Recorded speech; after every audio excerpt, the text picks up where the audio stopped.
Composure. I know, it's at least once. Oh, sure. Yeah.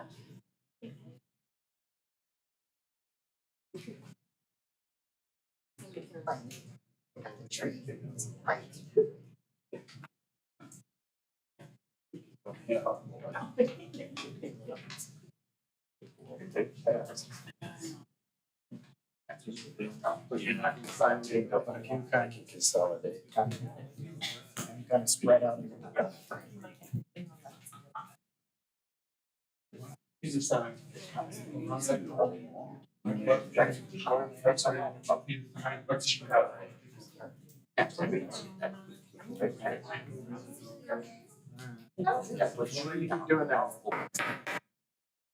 All right, I call the meeting to order. Eric is working on giving our audit presentation, so there will be entertainment, technology and everything.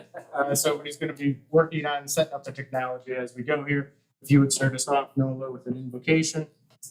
Heavenly Father, I want to thank you so much for our township, Dalton Township, Father. I just looked up this meeting to you tonight, God. I'm asking your direction, Holy Spirit, for every person that's here, that we're led by you, for the betterment of our community as a whole, Father. We need your help in making things right for every person that resides in Dalton Township. And we thank you for it right now. In Jesus' name. Amen. If you join me for Pledge of Allegiance. I pledge allegiance to the flag of the United States of America and to the republic for which it stands, one nation, under God, indivisible, with liberty and justice for all.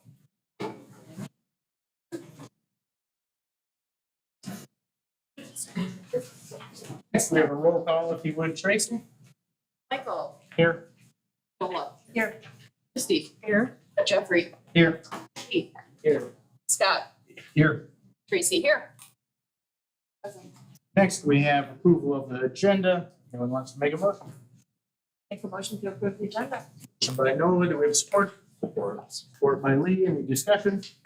Hearing none, all in favor say aye. Aye. All opposed? Motion passes. Next, we have approval of past meeting minutes. We have November 13th. There's a motion to approve the minute. Make a motion to approve the minutes for November 19th. Motion by Nola, do we have support? Support. Support by Christie, any discussion among the board? Hearing none, all in favor say aye. Aye. All opposed? It passes. Next, we have the treasurer's report. And so there were a couple of little comments on here about move to main account. I shrunk down the type so I could fit it all in one page. So we have a couple of words on another page. Any questions about that for Christie, just consolidating some of the accounts? We should put that on file. Next, we have paying the bills. Do we have a motion to pay the bills?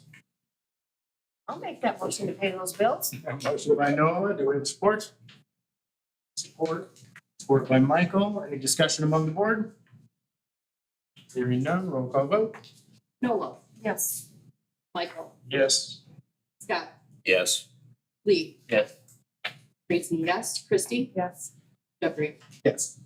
Motion passes. Next, we have the fire department report, if you would, Chief. 85 calls for service last month, going to the 10-minute mark. Well, as everyone knows, we're transitioning to full-time staff in April. We'll be working with some staff here and some administrative assistants to help me write some of the policies to get them all set up. Our dispatch center is moving to a new CAD system software. We've been spending a lot of time updating the transfers of data, and obviously training staff. And the last thing, obviously, with the holiday season, it's annual time again for the Keep the Wreath Red program we do. Again, red wreath on the front of the firehouse will remain red unless we have an incident that involves holiday decorations, and then it will change to a white bulb. But in 14 years, we haven't made it red yet, white yet, so we're not going to start this year. That's all I have. Thank you much. Next, we have the planning commission report. If you would, Lee. Meeting was November 28th. There was not enough planning commissioners in attendance for a quorum. And as well, the applicant for the evening business, the zoning change was not in attendance as well. So it just moved to next month, or it'd be next week, because for the holiday weekend, or because of the holiday, it's December 19th, not the following Tuesday. Thank you. Next, we have the maintenance and grounds report. Here with Nate. Wrote on here winter, but it's winter-ish. I plowed when it was needed, and it wasn't too bad, been able to work with chief and get things figured out with that. Been doing what I can in the shop, fixing up, anything that was damaged during the summer season. And we had Jelinek tree service this past Thursday. Donate their time and equipment to put up new lights on the Christmas tree by the sign. So that's pretty cool. I just wanted to give them a big thanks, because they offered to do it, so. Perfect. Appreciate it.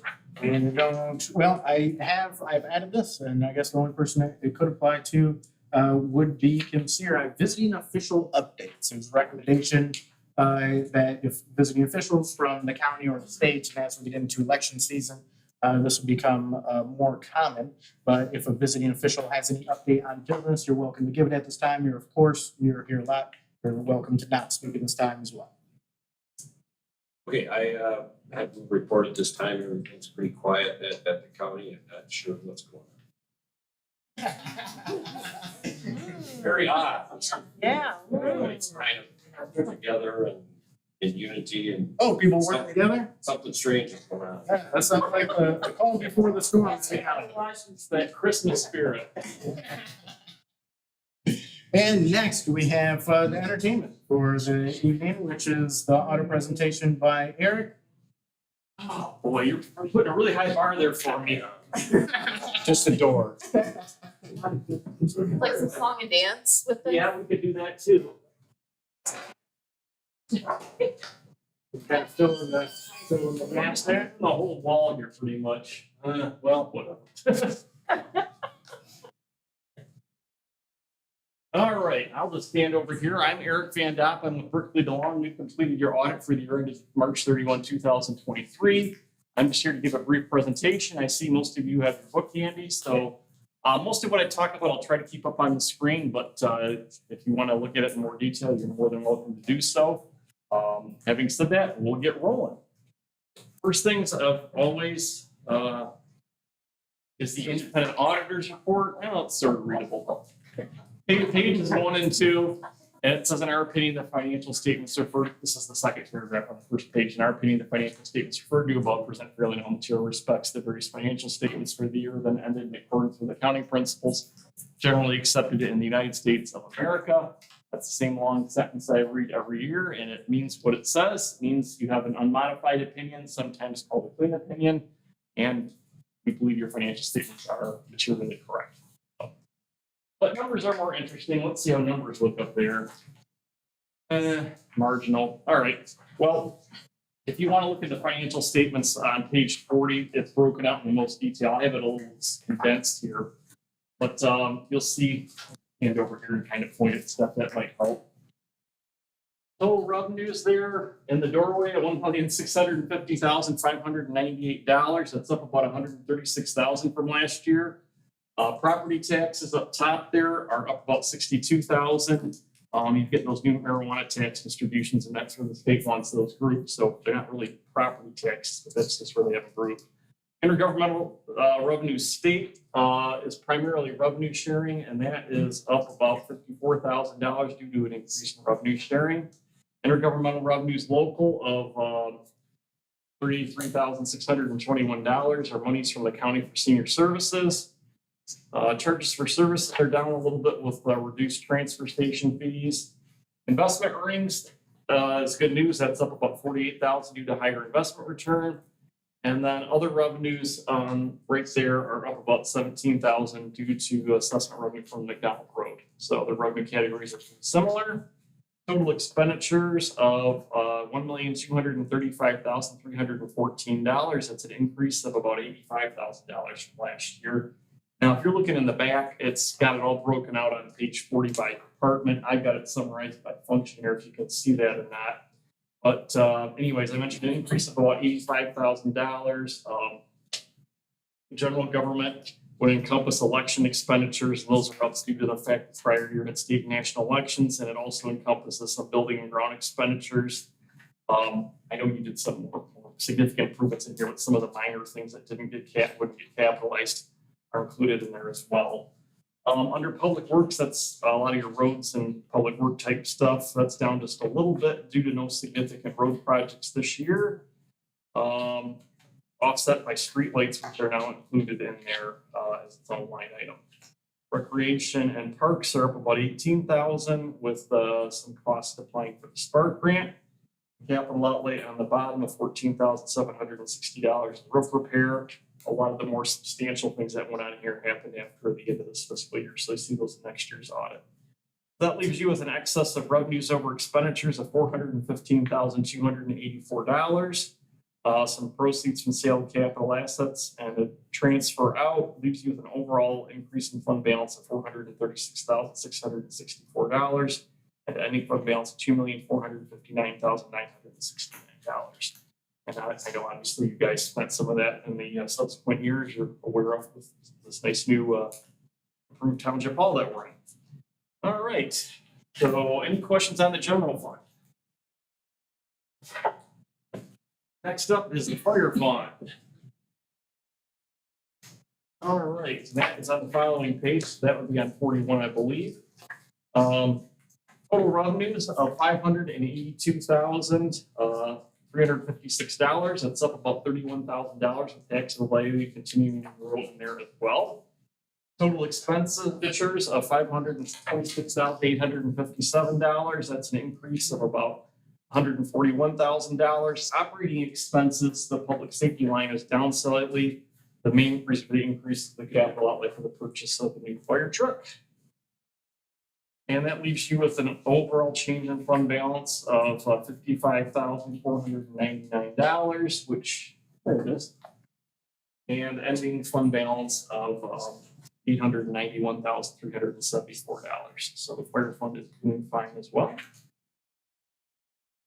All right. Next is the sewer fund. That's up on page 19 if you want to flip up there. I'll give you guys a minute.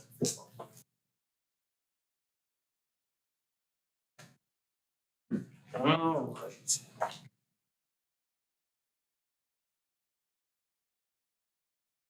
All right, total operating revenues there of $123,160. That's up about $26,000 from last year. The REU's going back up, but you're about back to where you were pre-COVID now. Operating expenses of $174,560, up about $4,000, so pretty similar to last year. That leaves you with an operating loss of $51,400, and then you have some investment earnings, some significant gain on sale of capital assets. The township's been selling some surplus parcels and delegating it back to the sewer fund. Interest expense on a loan leaves you with an overall change in net position, an increase of $369,123. Leaving you with an ending net position of $1,372,453. As a reminder, the sewer fund uses for-profit accounting, full accrual accounting, unlike your other funds. So your other funds are current resource focused. Sewer fund is everything in it, not just current resources. So it's got your pipe in the ground, debt, all that sort of thing. And that's why we use the term net position instead of fund balance, because it means something different. But that also means that when you see $1,372,000, that's not all cash. That includes the pipe in the ground and the debt and all that. If you look on the bottom of the previous page, you'll see that same $1,372,000 number, and it's split out into a couple of categories there, 3 categories. And the unrestricted gives you a better idea of what's actually available, and that's at $1,052,479. So I know the sewer fund's been something you've been keeping a close eye on for many years with that debt out there, but you guys have been able to cover it and put some additional funds in there, and every year is 1 year closer to that bond being paid off. Good news there.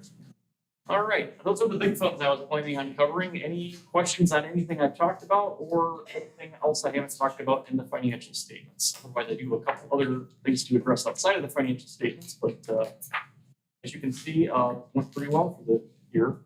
All 3 of your big funds that were up for the year, and got some stuff done, so that's always good. All right, just finding me that. There we go. Okay, you also have a couple of letters that should have been part of the package as well. They checked in the back, okay. You've got, we'll start with the we have audited the financial statements letter. I think that's a 3-page letter, 4-page letter. We are required by professional standards to put certain things in writing when we do an audit. Even though I come here and I talk to you and I could read this letter all, they just have to be in writing, and that's what the purpose of this letter is. So just a few things to note in here that are different. A lot of this is just very general information, but under the second paragraph, qualitative aspects of accounting practices, it does note that you did adopt one new accounting standard this year on lease accounting. I won't go into all the nitty gritty on that, but it did change how leases are accounted for on your financial statements. Otherwise, it goes through significant estimates, the fact that we looked at them and believed they're reasonable.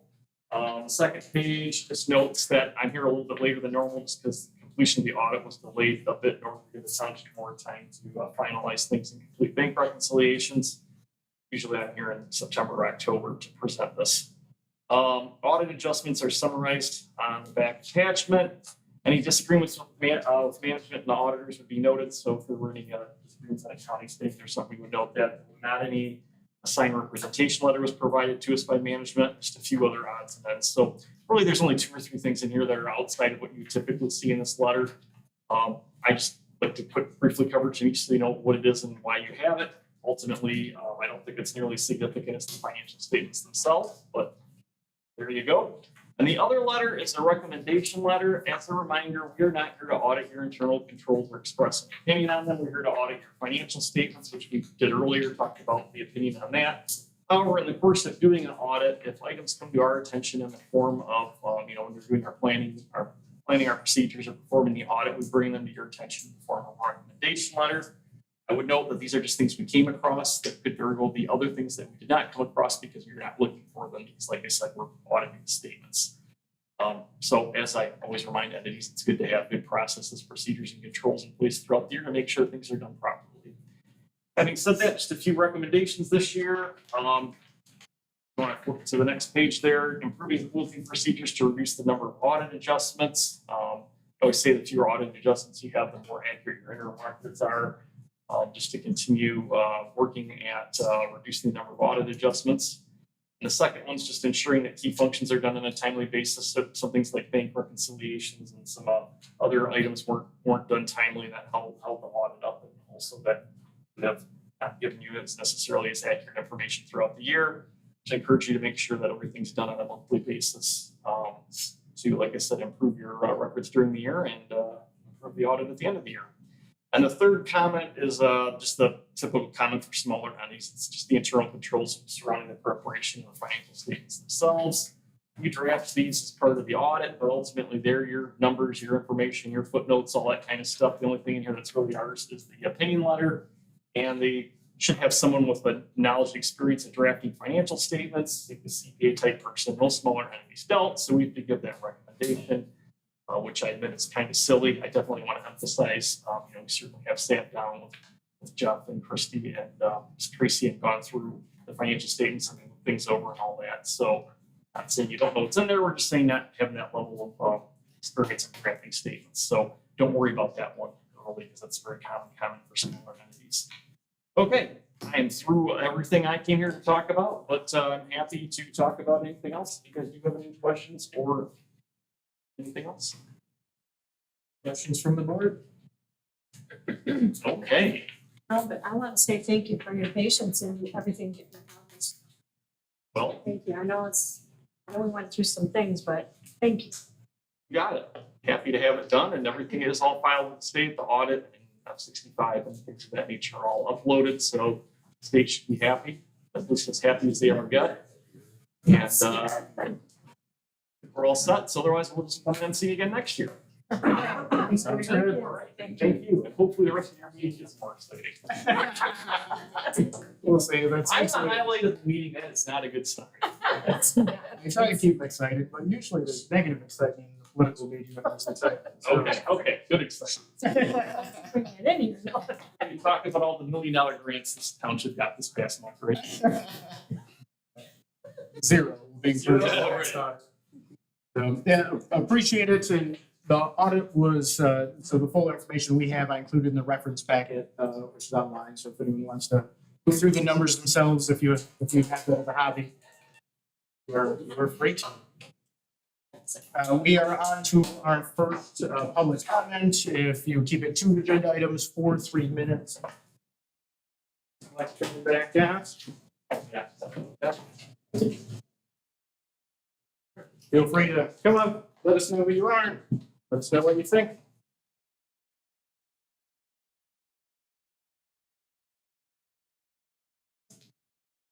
Move on to our decision items. The first one being the planning commission member renewal. This is for John Bridgewater, put him on the planning commission 3 years ago. And I was a little surprised. I was hoping he would stay on there, but I didn't think he would. I mean, he's done well at keeping up with everything.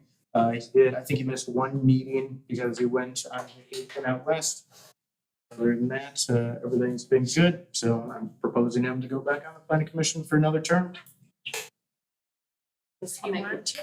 He does. I checked with him, yeah. So, Does he want to? yeah, wasn't sure if he was going to, so had the discussion with him a couple of times. I'll make a motion to approve appointing John Bridgewater to the planning commission for another 3-year term. It's a 3-year term, yeah, that's the normal term. All right, motion by Tracy, support by Noah. Any discussion among the board? Hearing none, roll call vote. Tracy, yes. Noah, Yes. Lee, Yes. Scott, Yes. Michael, Yes. Jeffrey, Yes. Christie. Motion passes. Next, we have the town hall automatic door openers. We discussed this last month and wanted to look at some more numbers. Now, in total, we got 3. We have the third one on time, so 2 were included in the board's package. So we have numbers from Fisher, we have numbers from D.L. Morris in there. And then as an addition, and one part of the stuff I stuck on the board packets afterwards Yep. are from automatic equipment. That's this one here, right? Yep, that bag of information. So we have the 3 quotes here, and Michael did a decent amount of footwork on reaching out to Fisher and automatic equipment to get them to have quotes. We had, I think, good service from Fisher. They came out, they let you know, talked to them, interactions were good. We've had good work with D.L. Morris. Automatic equipment was a little more hesitant. They're supposed to let Michael know when they're coming out. They did not. They did make it out. But they didn't get us the quote on time. So a little bit of a difference there, if there's an indication. And then also the numbers are different between the 3 of them. And we didn't just have automatic doors quoted. I thought, it makes sense that if you're gonna quote that, it's also reasonable to quote replacing that front section of glass, just to see what the numbers would be. And so if we look at like Fisher, just for making the automatic door openers, 7,200. If we're replacing the glass, there's technically 2 different quotes on whether they're moving the door slightly to the side, but almost 14,000, almost 15,000. If you compare that with D.L. Morris, and Adam kind of broke down some changes, and we didn't even talk about changes to the front glass, so we put those at the bottom. But we have that quote from last month, which just for the openers is approaching 12,000, so it's a bit more. If you added in changing out the front door section itself, there's a few add-ons there. If you add them up, the total process comes out a little closer than the difference from just automatic door openers. And if we look at the automatic equipment quote, then theirs comes out to be the lowest at 5,880. So These 2 right here. yeah, it would have been Compliment, yeah. the one I stuck with that one. That's sweet.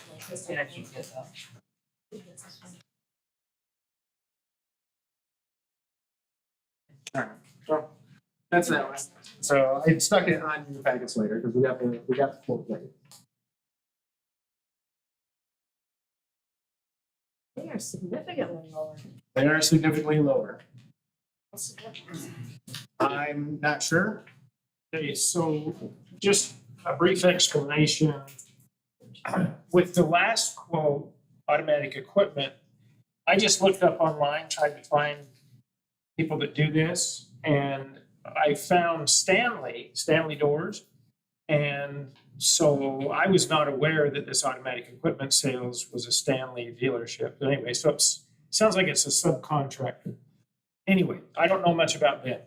The reason that I chose Fisher to come out and give us an estimate is because they have installed automatic door openers, same type of scenario, a breezeway, just one side at our church that I go to.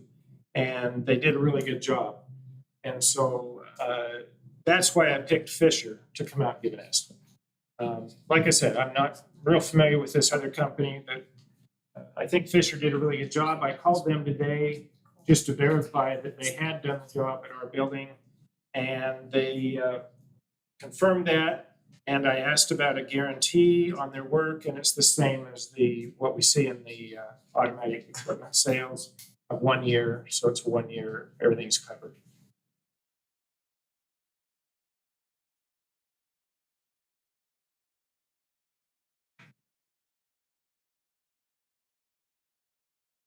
One of the things that I'm noticing is like, Morris offers to repair drywall, where the other one doesn't say anything Well, about any so types of repairs, so. That the bottom portion, and that specifically refers to, Adam included various things that we discussed over time. And so part of this would be replacing the glass, or removing the glass up by the admin systems, which I think we're good. There's just some issues hearing through it. We've installed 3 mics at this point. And so that was there, but it was about potentially taking that out and repairing the drywall that will cause. It would be just this one. So here, not that. And so that top quote, the 11,882 is for the automatic door openers on the D.L. Morris one. If we're going to switch out the whole front area and switch out the doors and replace the front area, then it's a couple of numbers below that. Removing, dispose of existing vestibule doors, Right. so that's 8,300. And add one side light to each of the new front doors to match existing 1,700. All those added together, that complete replacement. And so if you compare D.L. Morris and Fisher and their total numbers of everything that's going to be replaced, they come out fairly close on numbers. They're going to emphasize differently. If you just compare doing the openers themselves, there's a decent difference because the D.L. Morris comes out at 11,882, Fisher comes out at 7,200, and the automatic equipment comes out at 5,880. We've had good luck with D.L. Morris doing stuff. Obviously, we have someone on the board. Good luck with experience with Fisher. Automatic equipment. They got their bid in. It was a little clunkier process. But.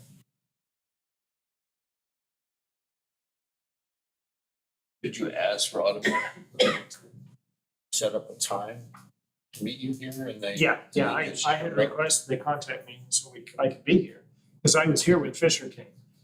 And so they never did. They called me when he was here. And I was not available to show up, so. And then they tried to, that was the day I was getting out the packets. I talked to them. They tried to get the quote to me on that day so I could include it in the packet, but they did not, came.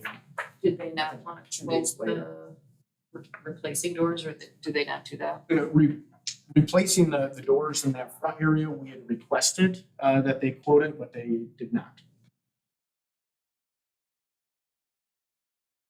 The only other thing I would say is doors that we have are functional. I guess as a board, we need to decide, do they need to be replaced? And in my opinion, if not, then we need to decide who would do the automatic door openers. I think that's reasonable. I think that's extremely reasonable, there's nothing wrong with your door if I replace the doors. They're only heavy. So the residents that are coming in right now, and it's very busy, getting very busy, and we're finding that the girls have to walk around to let and hold the doors open for all these people. So the only issue is that they're heavy. But this fixes the heavy. Yeah, that fixes the heavy, correct. How, So you don't have to. how hard will it be on those openers to have those heavy doors? I don't think it'll make a difference. No one might, I mean, it's not that I'm an It's all three companies, that would be fine. And so, I mean, my perspective on that too, about the replacement of them, it can be done in the future. I think the major functional advantage would be now regulations say that the bottom portion that protects the door has to be a little taller rather than glass. So metal has to come up a little higher. We haven't had anyone break a door up to this point. But if we had the automatic door openers installed and then later someone wanted to replace the doors, they could do that and continue to use those same automatic door openers. So you're not using that money, that investment. Well, and just to clarify, the only reason we had him bid new doors is because he was here and it's free. So I thought, well, you know, at least we'd have an idea if we decide to go that route. Right, a comparison. There's a significant gap between. And the electrical. The difference between D.L. Morris included the electrical in the quote. Fisher would need us to hire someone to do the electrical. I mean, we have a good electrical guy now, so wouldn't be too bad. And D.L. Morris had quoted that at $1,050. And it should be able to come in at least at that, or I would hope potentially less. Right up above the ceiling, yeah. Right. Well, I propose we go with the Fisher bid. All right, so you're making the motion for the Fisher bid Yeah, for just the openers? yeah, just openers. Okay. I'll So we have support. support. We have support by Christie, all right? Motion by Noah, support by Christie. Any other discussion among the board? I guess just one question real quick. I mean, they didn't say what type of openers, if it is on the second page, but you know, are they comparable to what Morris is offering? Just out of curiosity, I did- I don't know. All I can tell you is he didn't specify what type. I did call and talk to the guy from Fisher and said, because this was a point of discussion last month, that D.L. Morris had said they were gonna use a higher quality opener, and so I asked Fisher, I says, I assume you use good quality openers, and he says, yes. So I'm assuming they're gonna give us good quality products. It's not. Well, so the project manager, Adam, at D.L. Morris, I talked to him and he inquired into getting a little bit of cheaper ones, which they had actually switched out on this updated quote, but it didn't bring their costs down very much. And so he said, you know, you can go kind of like one step down from what they had originally quoted and you're still in good quality. You wouldn't want to go below that. But I mean, it sounded like in your discussion with Fisher that they were saying it's pretty good. Of course, they're. Yeah, and they Canadian, so- said it just depends on the company, what companies like to use different openers. So they feel like they use a good quality opener, so. And you get what you pay for too, you know? It's like good, better, and best. And it's like, if you want something to last you, it's gonna take money. Yeah, I'm hesitant on the automatic equipment one. So Yeah, for me that too. reason, just kind of the clunky process and Yep, everything. yep. So, I mean, Fisher, they seemed professional, decent, they seemed confident that they'd have no problem here. Actually, Fisher did bring up a good thing too, which shows me some attention to detail. Because I had D.L. Morris quoting two openers. I'm thinking one inside, one outside. That makes the most sense to me. Fisher brought up that they would not like to install two openers. They would like to install three because there's a very low possibility, but there's a chance that someone would get stuck in between the two. And so they pointed that out, that should be checked off as a thing, you know, so they seem to have good attention to detail. Oh, Fisher, you mean? Yeah. Yes. And just to let you know, how those work, at least at our church building, you have an outside button, which is not wired, it's remote. So it's not wired to the opener. And so you push that, the outside door opens, and then there's a slight delay, like 5 seconds, the other door opens. Inside, so in the breezeway, you have two buttons. One that would be to come in the building and one would be to go out the building in case you got caught in that breezeway, and that was one of the points. And then, of course, on the inside, you have a button that does the same thing in reverse. Push it, opens the inner door. 5 seconds later, the outer door opens. All right, so we have a motion and support. Any other discussion on the board? Roll call vote? Paula, Yes. Christie. Yes. Jeffrey, Yes. Tracy, yes. Lee. Yes. Scott, Yes. Michael. Yes. Motion passes. Next, we have median and holiday schedule. And so these are the same things that we saw for discussion at the last meeting. And since then, the elections have been confirmed for the presidential primary in the end of February. So that February 20th date makes the most sense. So we're just looking to approve and going into the new year. Make a motion to approve the included meeting and holiday dates for 2024. Motion by Noah, do we have support? I'll support. Friendly. I'll go with Scott. We said it at the same time, but your voice reached me first because you're closest. Yeah. So, any discussion among the board? Hearing no discussion, roll call vote. Paula, Yes. Scott. Yes. Tracy, yes. Lee. Yes. Jeffrey, Yes. Michael, Yes. Christie. Yes. Motion passes. Next, we have a new cell tower contract. There's two contracts here. This is essentially what made the board pack at large. But I wanted to include them both, so everyone had a copy of them if they wanted to look them over.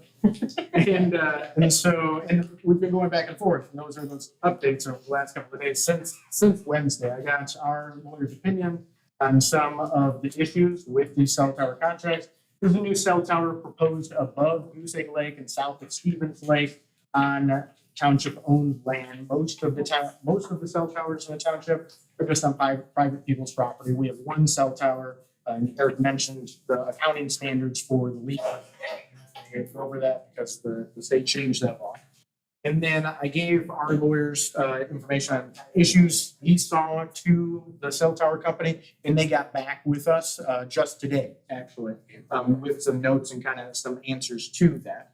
And so the two basic proposals are one is to get an easement, which they would pay us a $1,000 option, which is a $80,000 purchase, right? They could do over the next 2 years. The other one is to pay us on a monthly basis over a period of time. Originally, they wanted $800 per month with a 1% yearly increase. Seems low to me. I wasn't able to move it too much on my own. I got them to move up to $1,000 per month. They wouldn't budge at that time on the increase because I wanted to kind of move it up more towards inflation, but they wouldn't touch anything like that. But they did offer a $4,000 bonus if we sign within a certain period of time. Initially, that was going to be right around or before the January meeting. I got them to extend that a little bit so we can still see this and we can even vote on it at the January meeting if we want to look at this a little more. And after I had sent some of the lawyer's comments, and the lawyer was they've negotiated these contracts for some other people who are seeing the contracts at least, and some of them have been higher in some other places. They budged a little bit more, so up to $1,150 per month with a 2% annual escalator, which makes a big difference over a long period of time. And if you work out the numbers, it would take approximately 6 years for us to make the full $80,000 on the lump sum. My thought is that, you're making a little bit of a bet, right? If everything goes to satellite and cell tower companies are no longer in service, then it would make sense to take the lump sum. I highly doubt that's going to happen, not usually the way utilities work.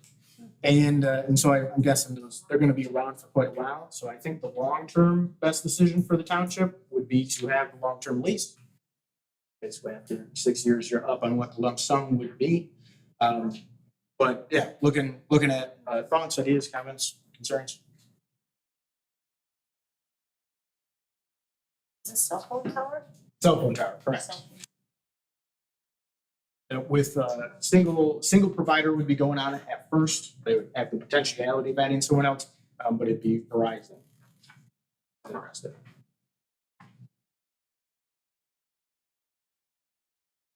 That's known as New Singular Wireless. This company is, got the name on there somewhere. This company is the Towers LLC. Yep. I saw Vertical Bridge somewhere.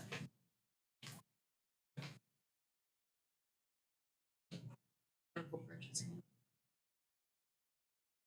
That would be the Towers LLC is who we'd be making the contract with. But there's a little stack of companies that they go by that they've formed. I mean, that's based out of Delaware just for tax purposes, I'm sure. Like all the other companies in Delaware. Big is it personal? Ooh, I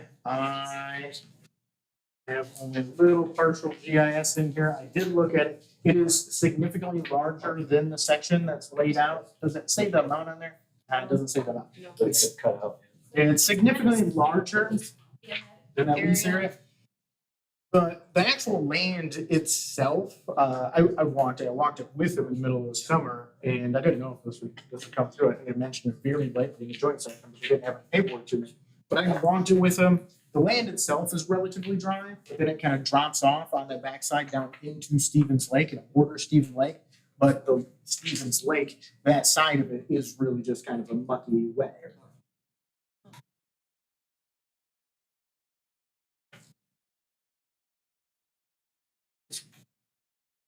Maybe it's in your guide or stand self-supporting. I didn't understand the question. It's a tower guide. Oh, that's a good question. I do not. I didn't pay attention to that. I don't know if it's covered in the contracts at all.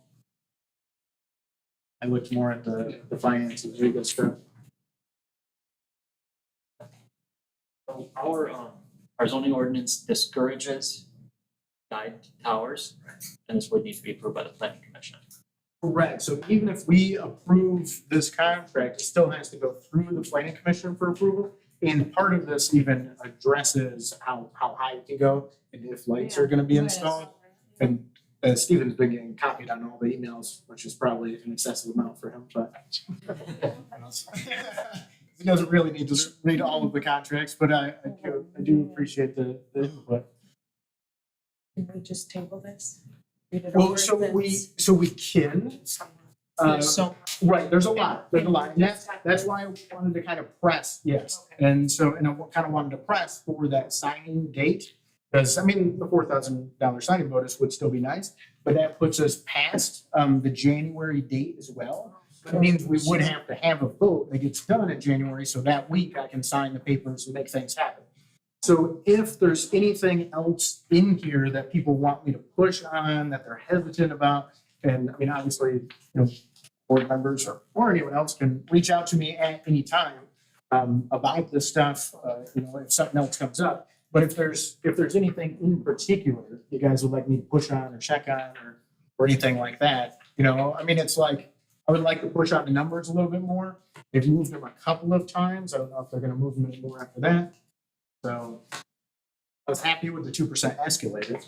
Yeah. So what I'm understanding, if we don't make a decision tonight, then we lose that 4,000. No, No. we can still make a decision at the January. Yeah, and then as long as I sign the paperwork within a couple of days after that, which is fine, then we'd be good. So, because this includes 30 days. So, yeah. Yeah.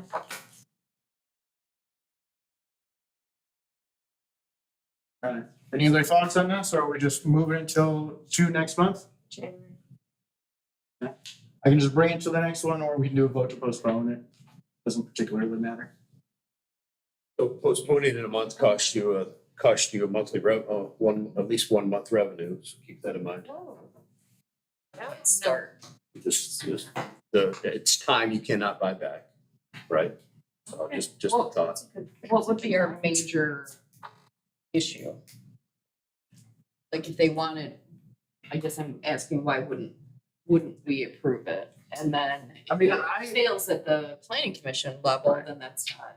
I think the major issues are the stuff that Scales brought up, kind of in the lawyer recommendation, which there were more than I was expecting from him. and so, which is good. I mean, that's what we pay them for, and they're kind of addressed in here, but they're not fully worked out. So I know some of the responses from the cell tower companies is, we will need to look into this and get back with you. Can township legal please clarify what the intention is of this proposed language being added to paragraph 12A? So it'd be nice, it'd be nice to have that contract fully fleshed out and done. I'm good for that. Rather, because we could make a motion and approve, like, make these changes to the contract and then you can sign it, Jeff. Which, we can do a thing like that. Be kind of nice to have the contract fully fleshed out at that point too. You want a motion? Move it? You postpone it? Postpone. If you want to. So the only restriction it really does is force me to bring it to the next one, which I will anyways. But if you want to make a motion to postpone until the next month.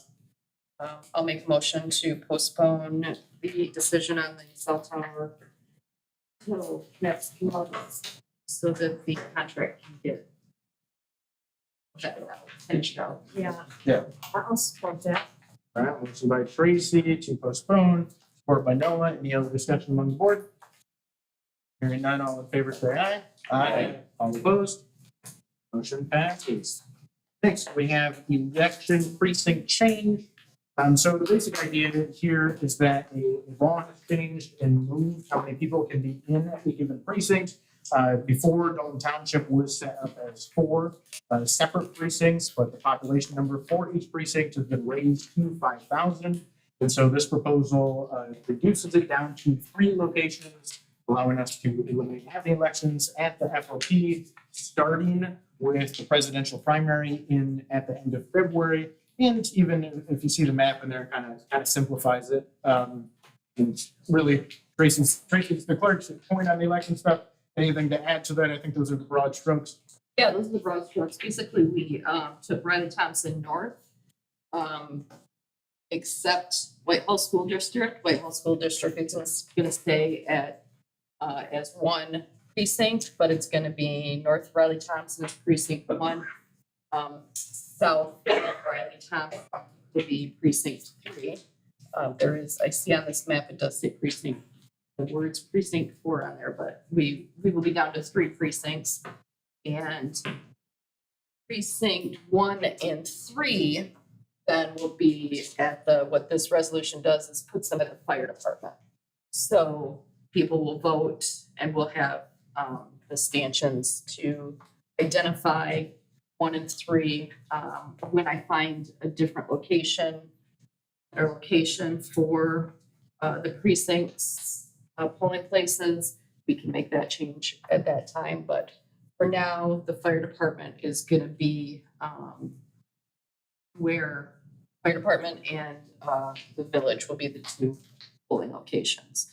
The FOP would not let us use it for February because they are winterized. So and they didn't really care for us using it throughout the year either, so. That's part of the change. And there's no other place to have it. But there was just such short timeframes for me to get this into place, that I didn't have a chance to get with a church or another area that would be able to do polling place. But I will be looking, the community building would be pretty good. Yeah. That'd be nice. But isn't that freezing over there for those people? We have at the town, where they're gonna, at the fire department. Oh, it's been better. Keeps the heat up. Fire the chief. I don't know the fire. We'll make sure that they have enough. We'll make sure. Yeah, that they have enough heat and we'll have a circle flowing for people to file in. But it's all done in the barn? Yeah. Yeah, that's where it's I've been. been doing that for quite a few years now. And here's gonna be the 9-day early. Early voting will be in the town, this room, our 9-day early voting. And then on the election day, we'll have the absentee counting board in here. But we'll be able to do everything that we we need to do. But you've increased the size of 3 then? Precinct 3? Yes, Okay, Yeah, we got rid of one. increased 1 and 3. yeah, because 3 was rather small. It was our smallest, it's a very low turnout as well. So I needed to, need ideas to get people engaged and get people to come out and vote. And there was a change with the county commissioner districts, so before we were split, because at one time we had Sear and Brown as county commissioners, and that was part of those precincts in the southern section of the township being split as well. I think we need to do something to help chief out with, finding a more permanent solution for our ingress and egress, our wall that we have to put up. Yeah. For people to, Yeah. we need to do something a little bit better, because that's a lot of extra traffic. And, I don't know that, I mean, they definitely could use a new, more permanent way of doing that. So it's not such a struggle every time you get that put in, Yeah. you know. Yeah, that is something we're looking at Construction trailer. Get around. What? as a polling place.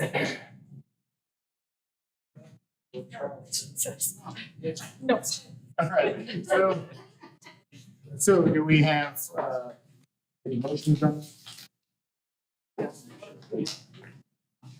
I'll make a motion that we approve the resolution for polling place location change. Motion by Michael, do we have support?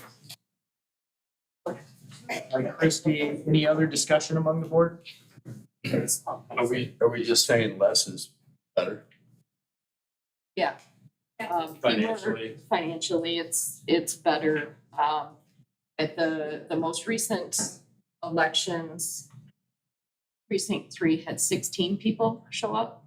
So we had 4 people, all the machines, and 16 people. That was in August, right? Yeah, that was August. November, I think it was less than 100. It's always small, it's always been small, yeah. Yeah, but it was close to the size of precinct 2, and those are the 2 that have the lowest turnouts. Smart. Thank you. And then the split up top is between the school districts. That's Those of us in precinct 3 enjoyed that. Place yourself. Not gonna be as happy now. See, I liked it across the lake, so that was good, I like that too. All right, we have a motion that supports. Any other thoughts, ideas, comments, concerns from the board? Roll call vote. Michael, Yes. Christie, Yes. Jeffrey, Yes. Nola, Yes.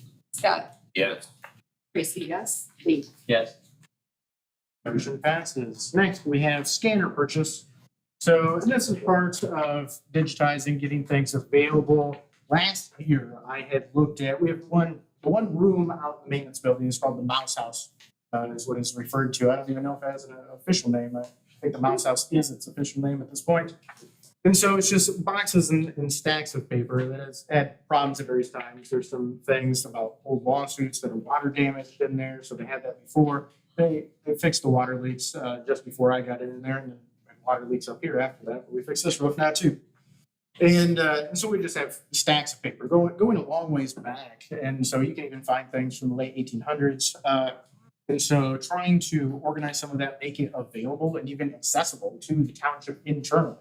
I've spent many hours looking for stuff on the sewers when we're really tackling that as a finance problem, to read back into the 1980s, just stacks of books. And right now we have a lot of board packets scanned in, available on the website, a lot of minutes going a long ways back. And so people can just go on there and you can search and you can find things on topics. I'm putting together information right now, which is fairly recent, but for a tax tribunal hearing. And so I use the website to go on there and search specifically for that thing and put together what they need for that hearing. And so that's really useful. And I looked into just having a company do that. Going through that room, digitizing everything, perfect, checked off. That is a lot of money.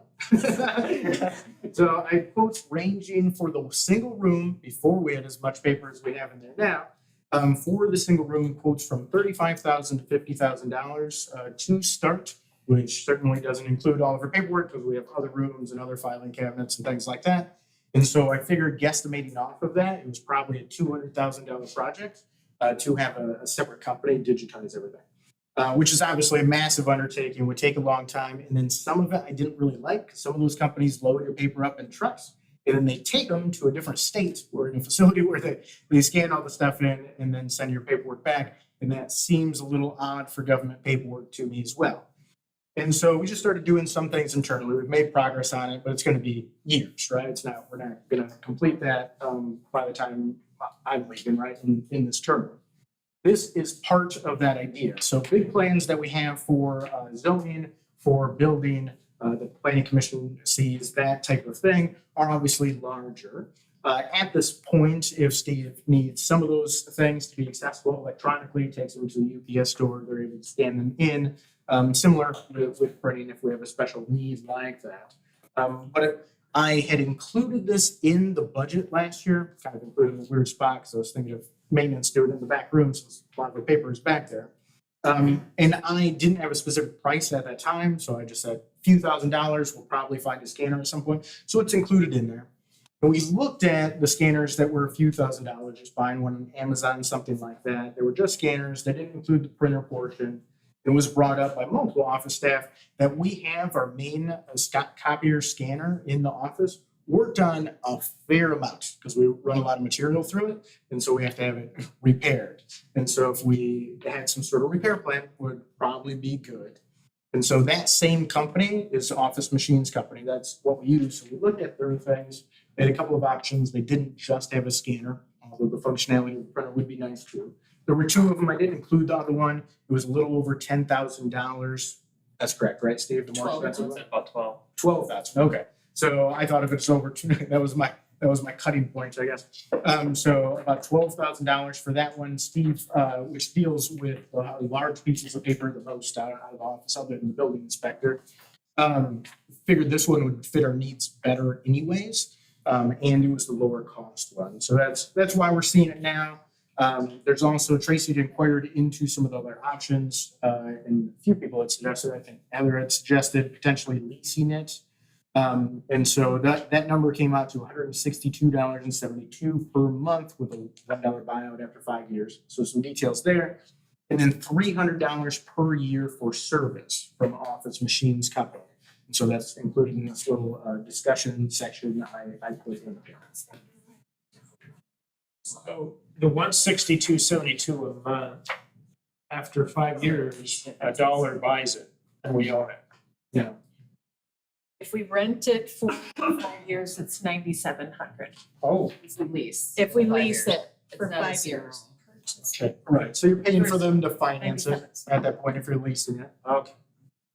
Makes sense to me was, the kind of interest money that we're taking in on a monthly basis. Why not purchase something like this that will help our township be And better? I think And we more run efficient. it through the building department fund, at least part of it, correct? The building would use part of it. As, And they've got a healthy fund balance. They've got 256,000 fund balance, so. yeah, the choice is if it's a good allocation of the resources at this time. It seems reasonable. I was hoping for the number to be lower, but nevertheless. What I was doing, I like the idea of getting the maintenance thing with it too, because things, they don't make them good. If I had done it on my own, I probably just would have bought like a $3,000 or $4,000 scanner. But I think the objections to that are correct in that we'd probably burn it out and it would break down in some way in less than a year. And then we would have no great way to repair it. We'd be taking it Especially in. if you have that many files scanned. It's just a $300 Extra. Yeah. A year. extra. Yeah. Any other thoughts or any motions? There's no other thoughts. I make a motion to approve the purchase of the Epson P5470M printer scanner from Office Machines Company. Somebody know that? Do we have a support? Support by Tracy. Any other discussion among the board? Hearing none, roll call vote. Nola, Yes. Tracy, yes. Lee, Yes. Scott, Yes. Jeffrey, Yes. Christie, Michael. Yes. All right, so motion passes. We have on to discussion items now. We have a few big things and a few small things in here.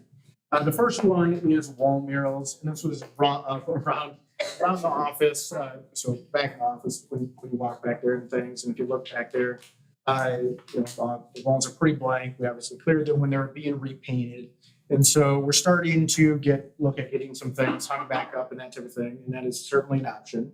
There's also an option of having people do murals on the walls. I can't remember exactly who brought this up first. But not me, so the credit is for someone else. I think it's a decent idea. Was it Nick? Yeah.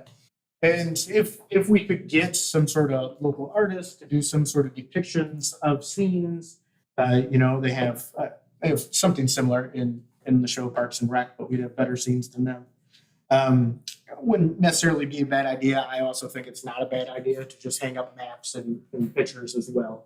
So kind of looking at thoughts, ideas, opinions on if it's worthy of pursuit or not worthy of pursuit. Murals are always fun because they give you something to look at and you can capture things that, I don't know, I like murals myself. Personally, I do. Combination murals and maps, yeah. Could use their new printer. That's true. And Fred, big thanks. Okay. Murals are a little too permanent for me. Sure. Well, now it's just paid thousands of dollars to have these walls. And I'm just saying, I say maps. I just say maps and Any keep it historical simple. pictures. Yeah, we have some historical pictures. Yeah. Nice to have, like show progression of the township and stuff like that. And we have some here, and I'm guessing in the paperwork, there are some more in Heather's part of the Historical Society in Twin Lake. Should be Dalton, but That's it. Yeah. I mean, we just did spend $250,000 in here. What's another $500 to have somebody paint a mural? But what I'm saying is this is a blank wall, and the wall that you see through those windows that's behind the printer, I feel like it'd be really cool to have an artist come in and paint the Twin Lakes as the map, and then have the roads trail off. I don't know, it's just an idea I thought I had. We have painted pictures back here. So, I mean, I know they're not as permanent, but you know how easy it is to just go with the paint roller and it's gone. So, just my 2 cents. Yeah. I mean, it sounds like we have one person mostly. We have two. We have two. No. You can count Nate for sure. You count as a person.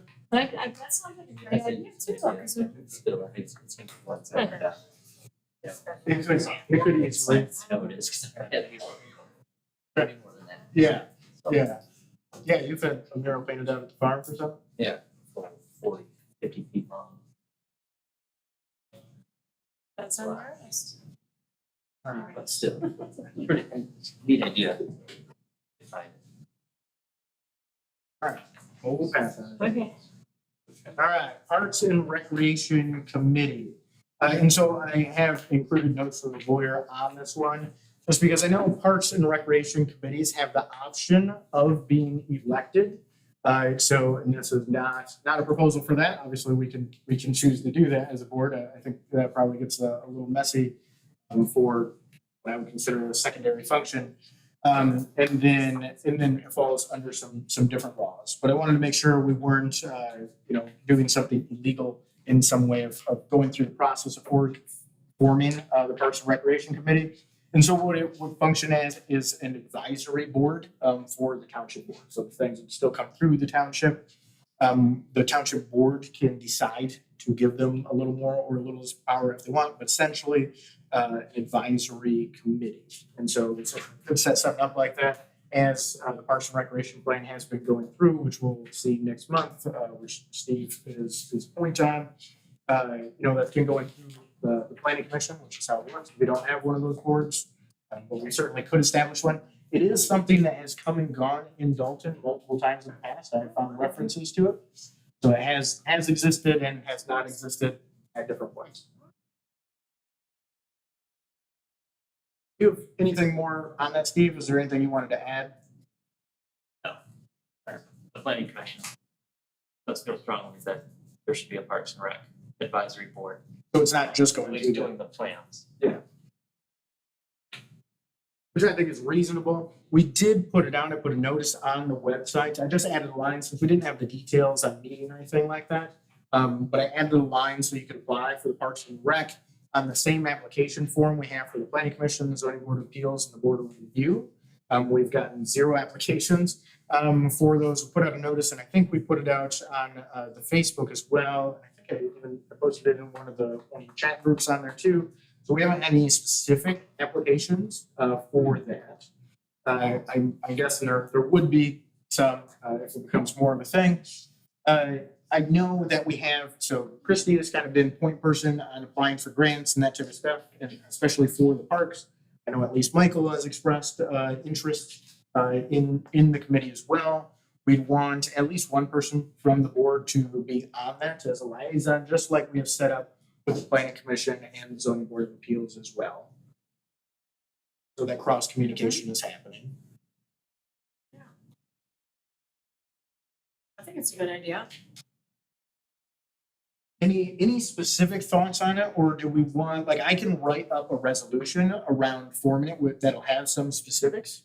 And then we can look at it as, you know, probably a discussion item, and then if we want to move towards a voting item in the next month, so maybe like February. That's good. I guess it'd be better for, I help Tracy out, or not Tracy, Christy out with like grants. I know you were saying it last time, I mean, it's hard for you to keep an eye on that when you got other things to go on too. Yeah, and there's, I mean, I don't think it needs to be a thing that would meet monthly, but I think quarterly seems reasonable. I sit on the trail commission for the Berry Junction Bike Trail, and that meets quarterly because it's a little less of an active thing, maintenance, that's a ton with the trail. But as far as like the politics and finances and laws and stuff go, quarterly works pretty well.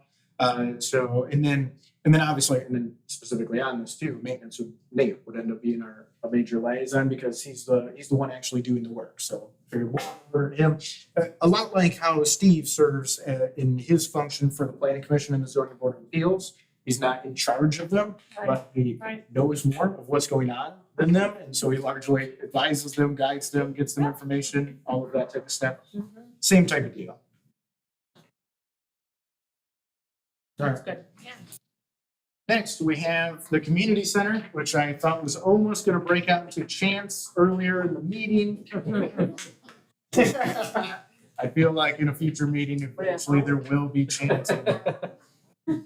So we just in the last discussion, it was, you know, get some numbers, some general numbers. Obviously, we're not looking at building it at this time, so we don't need something specific. Have a good working relationship with Adam. We paid him a lot of money, so we should. And so I asked him to put together some brief numbers. And he figured, and he went and looked specifically at that 1 acre square in Twin Lake that we have available. Not that it would necessarily need to go there, and it's not just a Twin Lake thing, right? It's a development thing for the functioning. But I asked him to go look at that and then draw some of this up, and I gave him some parameters. And so we figured for a 2,500 to 3,000 square foot whole building, it'd be about $165 per square foot, which figures is on the high end. I told him you want pole barn style construction, but obviously insulated so that it could be used year round. Also wanted to include utility connections, basic like a gravel parking lot, little sidewalks around the building and inside the building, that type of thing.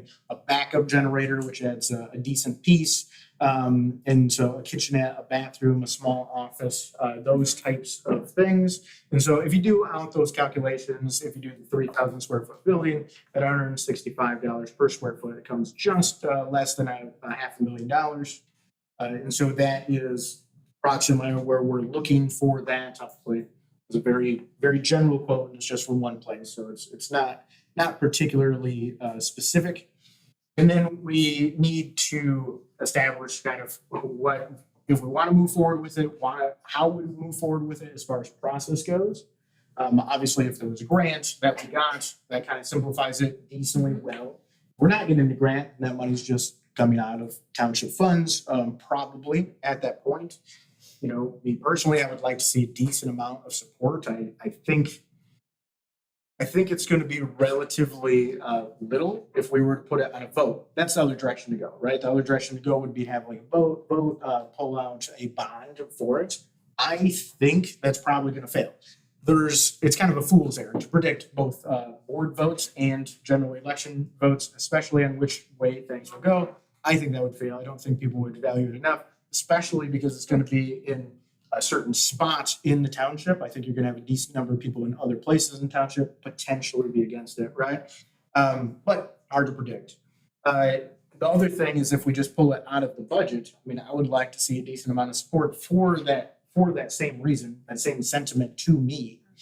The thing is, it's super hard to gauge. So even if we go with a little bit of the township, if we go with 5% is 500 people, someone trying to get a petition of 500 people to say, at least 5% of the township is for this thing, that is difficult to do. So looking for thoughts, ideas, comments, which direction we want to go on this type of thing. I love the idea of a community center. Like there can be Christmas parties held in there, there can be family reunions held in there, renting it out, are those all options? Those are all Renting it out options. for Correct. weddings or, Yep. yeah, I mean, that's a win-win. And voting. And voting, yeah, exactly. All for. Can be tenants. I'm for it. I'm absolutely for that. If you wanted to see it move forward, how would you like to see it move forward? Like if we get a grant, do it, or just put it into the budget or put it on a ballot? I don't want it on the ballot. I think we can say yes to that. But I just, as far as paying for it, it'd be great if there's a grant available for that. Why not? They have grants for everything, it seems. So There are a lot of them so out looking- there. It's its So own industry. looking for a grant would be wonderful. Getting contractors to bid on the projects. Yeah, and you have to do that. You usually have to have plans as part of the Mhm. grant process. Yeah, There's gotta have different plans. parameters. They're highly competitive Right, usually. yeah. Those are my thoughts. I like that. Other thoughts? You can check with MTA, had a grant for placemaking and, Mhm. community centers. We can see if they're gonna offer that again next year. If If it's they're one gonna of their, redo it, yeah, if it's one of their ones that they do, annually, or if it was just a fluke. I remember having family reunions over at Beagle Field. That little building that was there. I remember that as a little girl. Yeah. But that's over that way. Yes. Where this is on the other side. Yep. Yeah. So location. Yeah, and I mean, Twin Lake is kind of, The community center before was used quite a bit. the Civic Association, which was on that same spot. Yeah. Twin Lake, I mean, it has a higher density of population over there, somewhat similar to the village. It's not its own incorporated thing, so it has a village, it's a census taking area. Right. So technically. If we went the petition route just to see how much interest we really have, who initiates that? Anybody can do that? Anyone can go out and collect signatures. We could work out the wording. You've seen it a little bit, at least on Central Road. And so we have forms where people can do petitions, and so we could work out the wording on there of exactly, right? So, I mean, this one could be simple. If it's just something for the board to look at, and that we want the board to consider building a community center. And then if someone can go out and get stuff, and then I can put it in the packet so everyone can see the petition. So that's a direction that it could be gone in, and anyone can collect signatures if they want. Those who are here in the meeting that have shown interest in that, are you willing to help in that process if we go that route? Have to. Yeah. That's what it takes. It could be also used as a warming center. There's even more federal funds for that. What center? It's called a warming center, so if you got a disaster, Like it we had becomes a a few weeks ago. refuge, but you have to put showers in. Be capable of be adding beds. That's our cots. That's something once you get started. Because the American Legion was trying to do that, but they just couldn't put in the shower system. And Well, if we're gonna have a bathroom, I think showers Yeah, would it be needs to easy. have, that's right. there. Yeah. the funding's out. That's a good thought. I like it. We will look into that. I think it's worth noting, Jeff honoring the request here for starters and digging deeper into that. I think, that needs to be noted here, right? Yeah. You didn't just take this request lightly and push it off the side or whatever. This is work. And, I thank you for that. Yeah. When I stood up here to become a trustee, I mentioned I'm not a big fan of building things to build things, and we need to understand what it's going to take to maintain things. As a government, I often see us building things and never being able to take care of them, or it just costs way more to take care of it. I got my maintenance guy. It's way more to take care of this than it does to build it. But if we want to be honest about it, I really do like the idea. I want us to enter into the conversation with some gravity, that it's going to take a village, or in this case, a township, to continue this thought and move it forward. And the building to fruition is only part of that, right? So It extends beyond that by It's good words. decades. Yeah. Good words. So is actionable content on this is if someone moves on a grant, then it's very viable. If not, if someone wants to get a petition, feel free to reach out to me and I can work out the wording and get paperwork to people and they can move forward with that and see what kind of interest there is, and that's kind of where it is. Next, we have budget and budget meetings. And so the meetings, the spells, I think we'll go over first, then if anyone wants to speak anything specific on the budget. And so I think it's, well, it seems kind of ironic, but I want to get the budget into people's minds so they have some time over the holidays to think about, the budget. So it should have some downtime, some off days. We were just, sitting there after you ate your pie and numbers can run through your head. So the new fiscal year starts April 1st. The budget is approved in March. We have an annual meeting and that'll come up in a moment of when we want to set that date because we'll have that vote next month. But we obviously want to have some special stuff before that. So in this reference packet, I included budget numbers on what we set at the beginning of the year, what we've amended to this point, and what our actual is. So anyone can look through it and get thoughts and ideas on how we're doing and what may be different or change for next year. I think it would be best in February. At one point, I would like to have a meeting. I think a work session would be good where we just go line by line through the budget. Last year, I changed it so the budget is kind of self-explanatory. I added a little explanation for each line, which makes it a little bit more to flip through. But I think it's really nice when people are referring to it. You can just kind of see, and even later in the year, it's like, what were they thinking when they did it? And so at least, something was being thought at that point, right? I would kind of like to do that in February. That way it gives us some time. If someone has something else that comes up and wants to make some sort of change, we can still do that in March. We have some time there, and I'll have it as a discussion item at each board meeting from here on out in case there's anything that comes up until we're through the budget.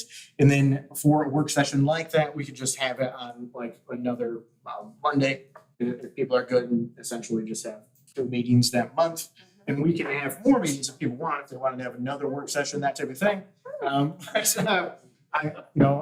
think as long as it's a discussion in each board meeting, we probably don't need that. You thinking the 19th or 26th? after the next board meeting, or after the February board meeting, or did you want to do it before? I think, it can be pretty flexible in there. So, and I think if we do it, Monday at 6 PM, like normal, and just add in one more day. And if people want to look back at their schedules, like we're not voting on the thing now, you can just let me know of when you're available as an extra Monday in February, and then I can schedule that meeting after this. I was gonna say the 19th, no, it's my birthday. Yeah. Let's have that. Okay, well, we got 2 people out on the 19th, so now the 19th. Thank you.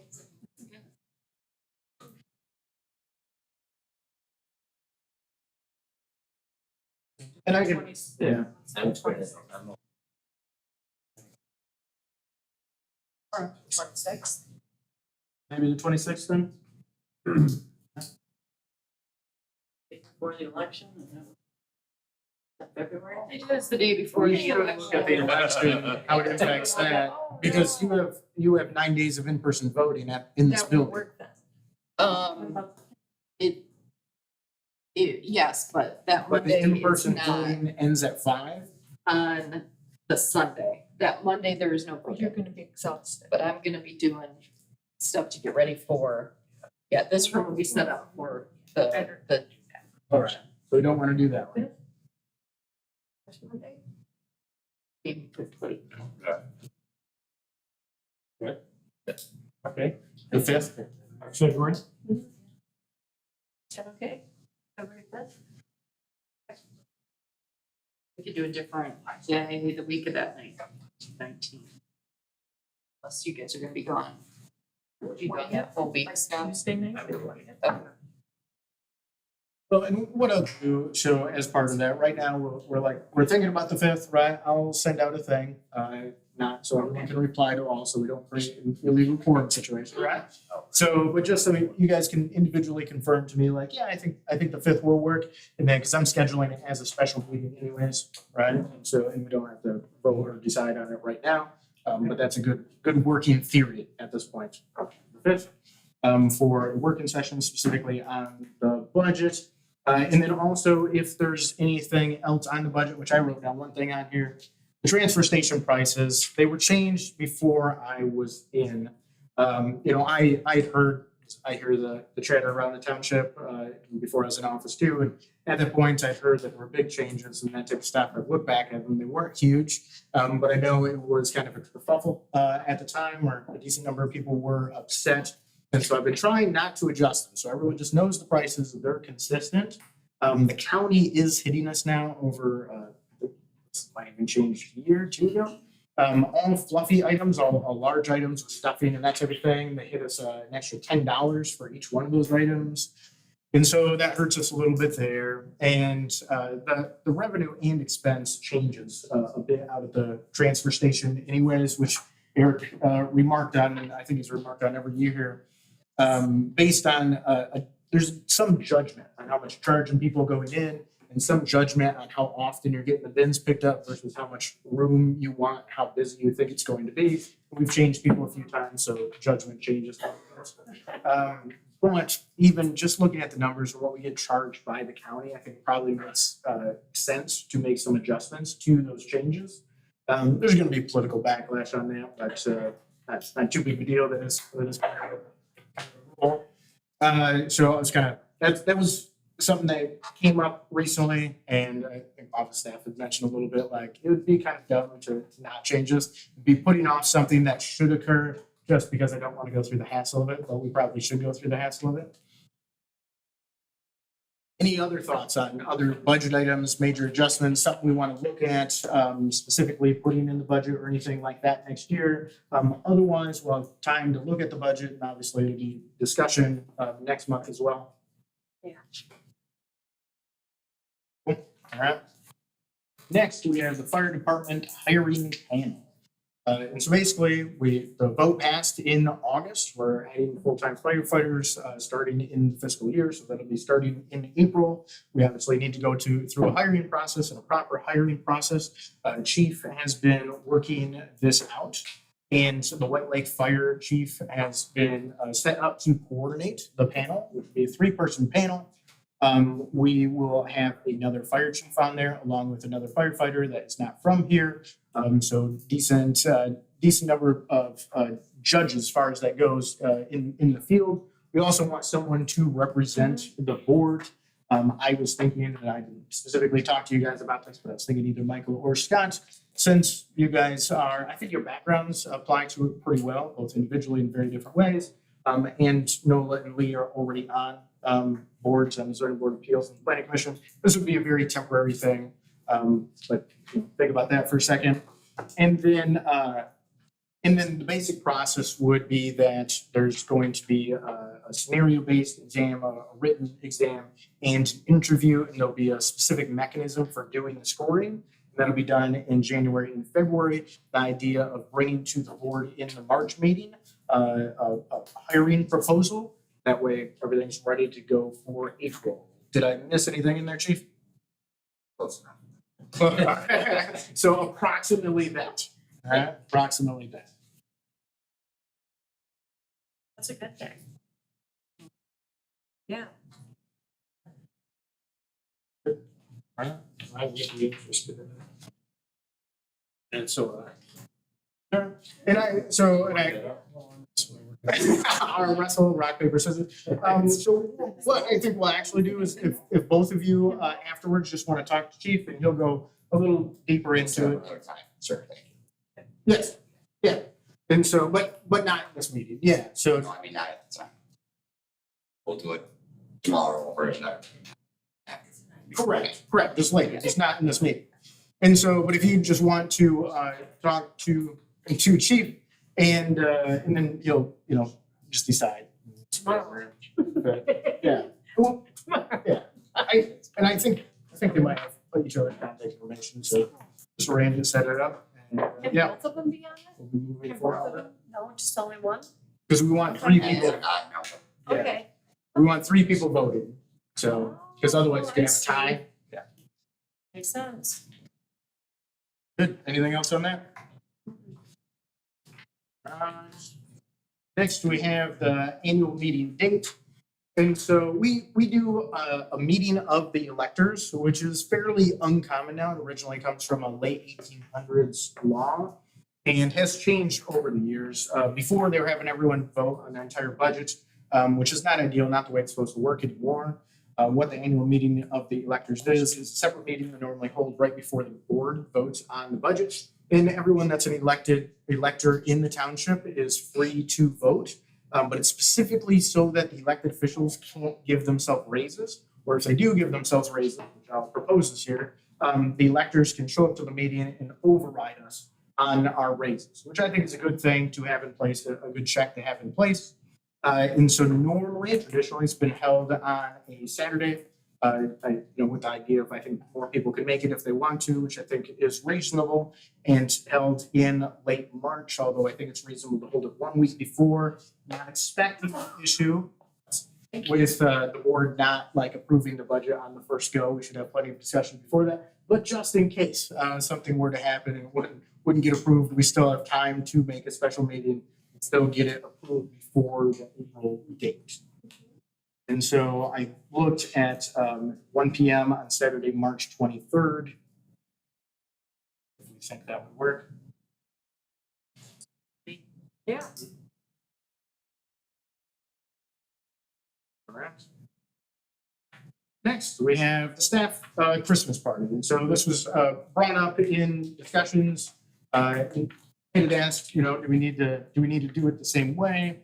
It's largely been a potluck type of thing where the board is invited to come if they want.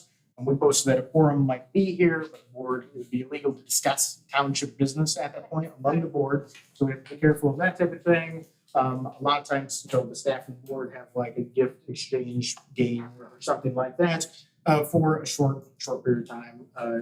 Probably an hour or two in the middle of the day type of thing. And then that ends up being it.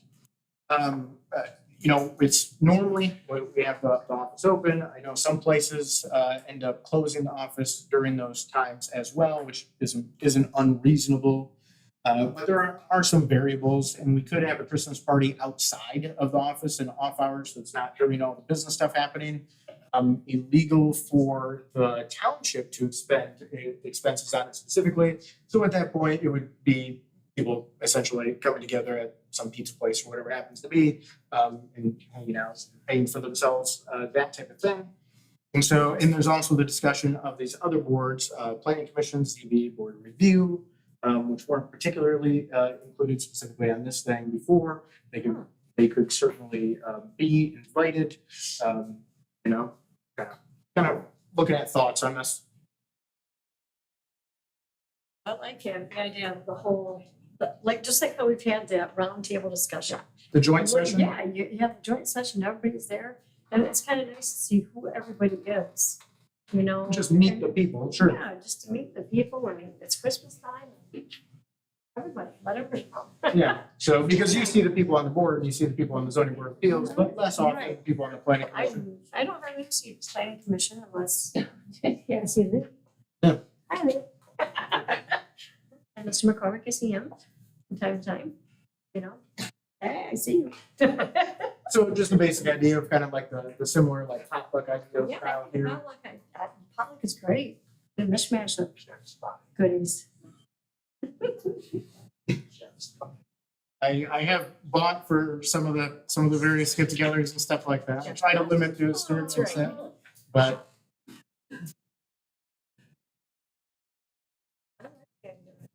everyone kind of good with that? Yeah, we'll set something up. I think probably that the Thursday before Christmas. 21st. Yeah, okay. I mean, I think that makes the most sense because we're not open on Friday, and that's as close as we get before Christmas occurs, that we still have an office day. And then what time of day would it be? Sometime in the middle of the day, I think would make the most sense. Like, Maybe 2. 12 to 2. 12 to 3. 12 to 2, roughly. And we're gonna keep the township open. I think the township could probably stay Yeah. open, and then people I'm just thinking step away if some I'm little thinking business comes in, which Okay. that you get flooded. Taxes. She's like, we want people to be able to pay their taxes. Well, that's Puts us behind. appropriate. It puts us Just behind. appropriate. All right. Next, we have our second public and board comment. I've one item on here. I'll let you go through it. So it inquired into, and Tracy had brought this up about, we have a .org website, not a .gov website. It would be kind of nice to check that off. I know that if I'm going to a government website and I see .gov, I trust it a little more because I know I'm not getting scammed. A lot of local municipalities do not have .gov sites. I looked into the process a little bit. They have it paused right now because they're switching over their system. They open it back up in January. I'm on the list. They're supposed to email me when they're opening back up. There's a bunch of restrictions on what you can be named, the application process, and the feds have to approve it. And so I think how it would come out is Dalton Township MI.gov, because they want it to be pretty descriptive, and because we're a local municipality, they want it to include the state as well. Otherwise, I prefer Dalton Township.gov, but they want the MI in there as well. So just kind of thoughts on whether the board thought I should pursue that, if it's a worthy endeavor. Isn't it mandatory? I don't think so. I think it's becoming, I think, I did read that in notes. I think it's becoming mandatory in a couple of years. Okay. I think there was a decent delay on that. I'm not even sure if that's set in stone. It might be being discussed. Oh, There's- that's what Kim Arter had told me, so. Okay, there's something like that, yeah. So then if it's, would be And we might as well just check it off the to-do list now just, instead we're of 2025. not that lazy board. Yeah, and I can work on that. So it doesn't look like it'll be too bad. So we just have to prove that we're actually government, basically. All right, Kim, I saw you had your hand raised. If you I want just want to concur with trustee Christmas concern about maintenance on building projects and the things that you're talking about. When I first came into the county commission, I found that a lot of county assets were greatly neglected in that area. And stuff just tends to go downhill, and the government thinking is that, well, we'll just buy new, we'll get another grant loan or whatever. Replace that. We have one of those on Pioneer Park, a bathhouse out there. It's got to be terrible. And now we're gonna, spend $850,000 to build a new fancy one. So, which if that would have been properly maintained, we probably wouldn't have gone to that place. But that's just an example. There's a lot of them. So that's Yeah, important to keep in mind, sure. Any other public comments? Anything? Yeah.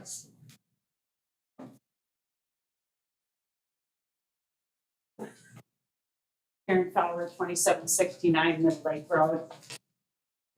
The Twin Lake Historical Society has found a home, so now we can accept artifacts and things that, people would like to donate other than just pictures and things. We have a home.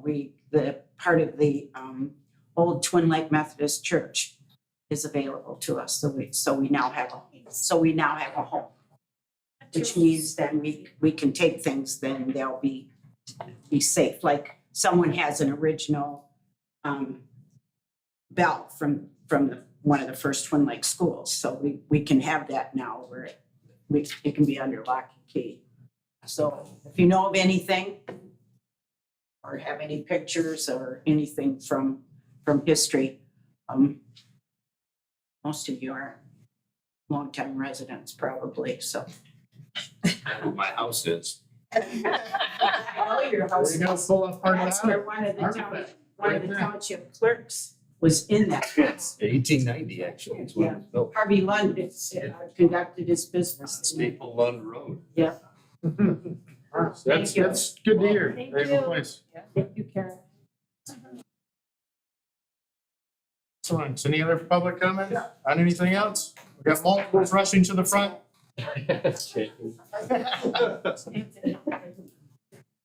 Craig Quillen, my own property at the end of Putnam, the dead end past. North of where the road says Thank there's you. no road. Yeah. Thanks. There's concern in the township and it needs to be taken care of. Ricky Hobby lives back there. I am trying to sell my piece of land. He had talked to people coming out there saying he's crapping in a bucket. He has booby traps. He visited me with a gun. Township board needs to take care of this issue. There's also a camper that is right next to my property, somebody's living. So these are all health concerns for the rest of the township because he is polluting the land. He has free range horses, free range chickens, his dog runs loose. It needs to be taken care of. Yeah. Well, the police will do nothing. Yep. So. I don't know what's gonna happen, but something needs to happen before he hurts somebody. Yeah, I think, and I've had extensive discussions. There's a bunch of videos on it, stuff with the sheriff, and we've talked as well. And Yes. so it's not a good situation, and I'm not sure. I can try to talk to Poulin, about that type of thing. Again, I'm not sure that would do anything. So Does he own that property? Yeah. Yes. I understand he's hesitant about moving on it. I'm not sure about the next more aggressive step to take, I guess. Would probably be like hiring a private security company as like an escort, something like that. Or potentially to take legal action against the sheriff for not taking action. There, These that's what are- needs to happen. These are, That's a good idea, right there, I like that. these Sue are, the sheriff for not doing his Not doing job. his job. That's. these are difficult things. These are difficult things. It's a difficult situation, so I don't know that there is no easy way out of it. All right, otherwise we would have taken that exit earlier at some point. Correct. So He's becoming a pain in my wallet now. So. the Board needs to step up and take care of this issue. Like I said, he's polluting the township. He's crapping in a bucket and just dumping it in the woods. That's one of these guys' groundwater, not mine. So. I will get it fixed. Thank you. Thank you. Yeah. Arnold Johnson, 2225 Westlake Road. Two little things. How about the next time when we have a projector? That big wall. Instead of the door. I know, right? Okay, the other thing, tax time's coming. It is. Why don't we start, are you interested in a civic center? Right when you collect your taxes. Just have a petition. Be a good idea. Everybody's coming in, That's smart. save some money. That's all. Okay. I heard you. It'll be out tomorrow. I would have to double check on the petition at the office if there's any legality of it. I've heard about it. So I think it might be. Or just say aside, are you interested But in I'm- signing a petition? Yeah, but I'm not, Yeah. I'm not certain. If someone had one, maybe then we could have their contact information and stuff. Let me double check, right? We don't want to do some sort of weird illegal petition, but I've heard about that at other places, but mostly it's discussion. So Kind of perpetuating your own business, right? Right. it is, you have to be careful with that. Just like the township can't pay for advertisements that say vote for this thing. We can inform people that there is a vote, but we can't say vote for it. So